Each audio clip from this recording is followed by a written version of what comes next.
For those of us old enough to watch Kobe Bryant dominate his way into becoming a legend, Kobe was not just a basketball player. He was a source of inspiration and motivation. His name was ushered each time someone threw a paper ball into a garbage basket. His career history was a definition of perseverance and grit, and his life story was one of overcoming defeat and setbacks. In his memory, this video analyzes one of Kobe Bryant's key mindsets to overcoming setbacks and obstacles. And one thing about Kobe is he's obviously physically gifted, but his mental approach to it is second to none. While Kobe Bryant has the height of an elite guard standing at 6'6", he is not as tall as Kevin Durant. While he may be strong, he cannot measure up to LeBron James. Even though Kobe is a great shooter, he is not on par with Stephen Curry. The key advantage Kobe does have is his mental game. His psychological approach to his craft and life is second to none. As a testament to his psychological makeup, let's go back to 2003. In July of 2003, Kobe Bryant faced public humiliation during his trial. His face was plastered on the front pages with headlines that can only be described as derisive and shameful. Videos of him walking to court was shown on repeat by mainstream media. And who can forget the press conference, during which Kobe made his apology in a defeated and sunken state. His image in fans' eyes was tarnished beyond belief. Matters were only made worse when the feud between Shaq and Kobe reached a crescendo following the loss in the finals to Detroit Pistons. Shaq was traded and Lakers tried to rebuild with a team composed of Smush Parker and Kwame Brown, both of whom are, to be kind, average NBA players. For most of us, a time period during which public shaming, possible marriage destruction, followed closely with professional failure, will bring us to our knees. However, Kobe Bryant did not crumble. 2 years later in the 2005 season, Kobe was able to lead the league in scoring with 35.4 points per game, with a season highlight of the 81-point performance against the Raptors. As the team continued to improve with the acquisition of Pau Gasol and Andrew Bynum, Kobe went from the talented high school basketball player to a master of the game. His transformation was finalized when he won 2 championships without Shaq by his side. What was Kobe's mindset that allowed him to push through this period of struggle? So a lot of people in general are afraid of failure. How did you become one of those people who doesn't seem to be afraid of failing? It doesn't exist. It's not existent. What the hell does that mean? Seriously, what does failure mean? It doesn't exist. It's a figment of your imagination. Kobe Bryant lived his life according to the philosophy of Stoicism. In this video, Kobe makes the argument failure does not exist simply because he does not recognize it exists.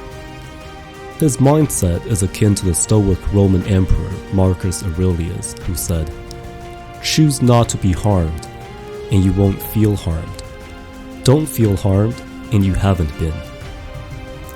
A central tenet of the Stoic philosophy is that we are not in control of anything in the world except our perception and reaction to them.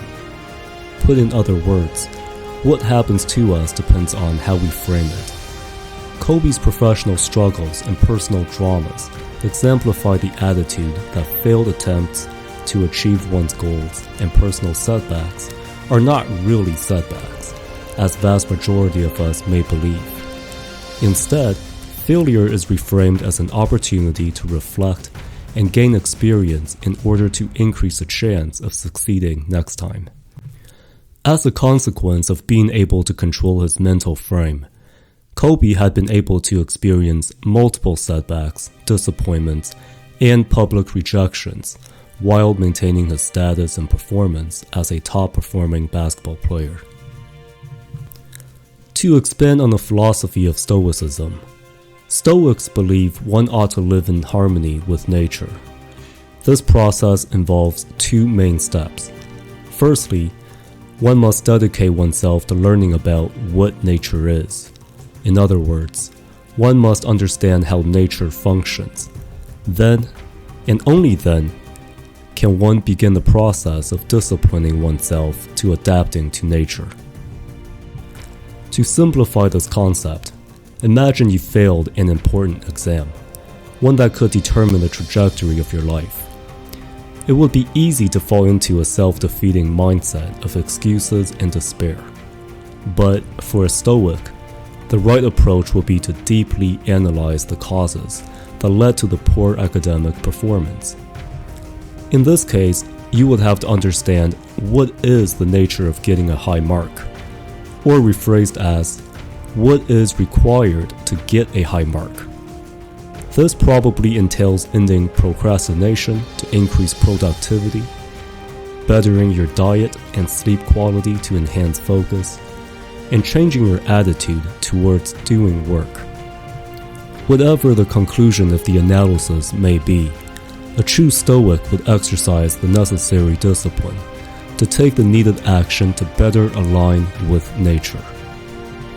For Kobe Bryant's situation, the requirements to becoming the greatest player of his generation, despite having no unnatural physical attributes, involved possessing the work ethic that would put those of his peers to shame. Jay Williams, who played on the Chicago Bulls during the Kobe era, best summed up Kobe Bryant's attitude of doing whatever is needed to dominate his competition.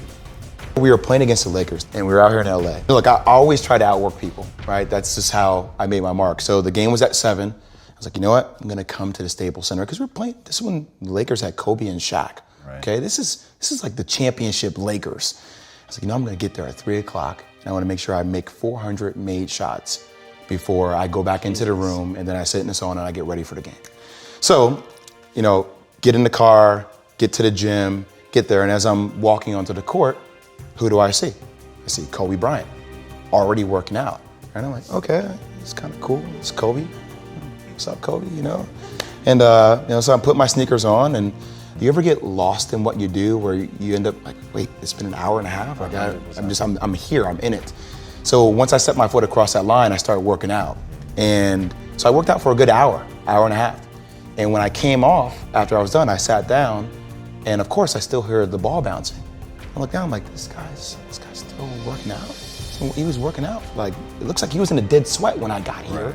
And he's still going. And it's not like his moves are nonchalant or lazy. He's doing like game moves. You know, I sit there and I unlace my shoes. I'm like, I want to see how long this goes. So I sit out there and watch, another 25 minutes. And he got done. I said, okay, I think I've seen enough. Go play, you know, come back, get in the sauna, get ready for the game. That game, he drops 40 on us, okay?